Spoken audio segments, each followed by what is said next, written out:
உலகத்திலேயே ரொம்ப பொல்யூட்டடான சிட்டி வேறு எதுவும் இல்லை, இந்தியாவோட தலைநகரமான டெல்லி தான்.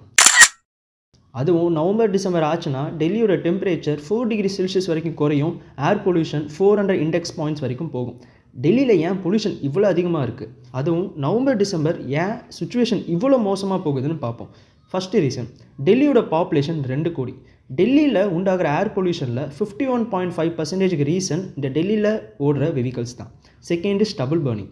ஸ்டபுள் பர்னிங்னா டெல்லியை சுற்றி இருக்கிற பஞ்சாப், ஹரியானா, உத்தரப்பிரதேசில் இருக்கிற விவசாயிகள் அவங்களோட பயிர் அறுவடை செஞ்ச அப்புறம் மிச்சம் இருக்க வைக்கலை சீக்கிரமாக டிஸ்போஸ் பண்ணணும் அப்படிங்கிறதுக்காக அதை அப்படியே கொளுத்தி போட்டுருவாங்க. இப்படி கொளுத்தி போடுறதுனால நிறைய கேஸஸ் ரிலீஸ் ஆகும். அந்த கேஸ் எல்லாம் காற்று அடிச்சுட்டு வந்து டெல்லியில் கொண்டு சேர்த்துரும். இந்த ஸ்டபுள் பர்னிங்னால் டெல்லி ஏர் பொல்யூஷனுக்கு கான்ட்ரிபியூட் பண்ணுற பர்சன்டேஜ் 8.19%. தேர்டு, டெல்லி தான் இந்தியாவோட சீட் ஆஃப் பவர் ப்ளஸ் ரொம்ப ஹை செக்யூர்டான region. Parliament, supreme court, central secretariat எல்லாமே டெல்லியில் தான் இருக்குது. டெல்லியில் எப்போவுமே ஏதாவது கன்ஸ்ட்ரக்ஷன் போய்கிட்டே இருக்கும். இந்த கன்ஸ்ட்ரக்ஷன் ஆக்டிவிட்டீஸ் டெல்லி ஏர் பொல்யூஷனுக்கு கான்ட்ரிபியூட் பண்ணுற பர்சன்டேஜ் 3.7%. ஃபோர்த், டெல்லியில் பட்டாசு வெடிக்கக்கூடாது, அதை சுப்ரீம் கோர்ட் பேன் பண்ணியிருக்காங்க. இருந்தாலும் டெல்லியில் பட்டாசு வெடிப்பாங்க.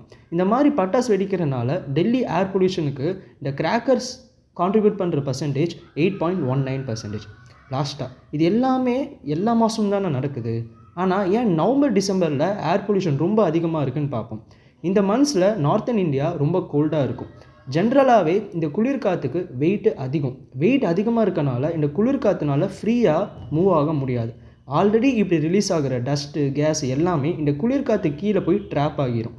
அதனால தான் நவம்பர் டிசம்பரில் ஏர் பொல்யூஷன் ரொம்ப அதிகமாகவே இருக்குது.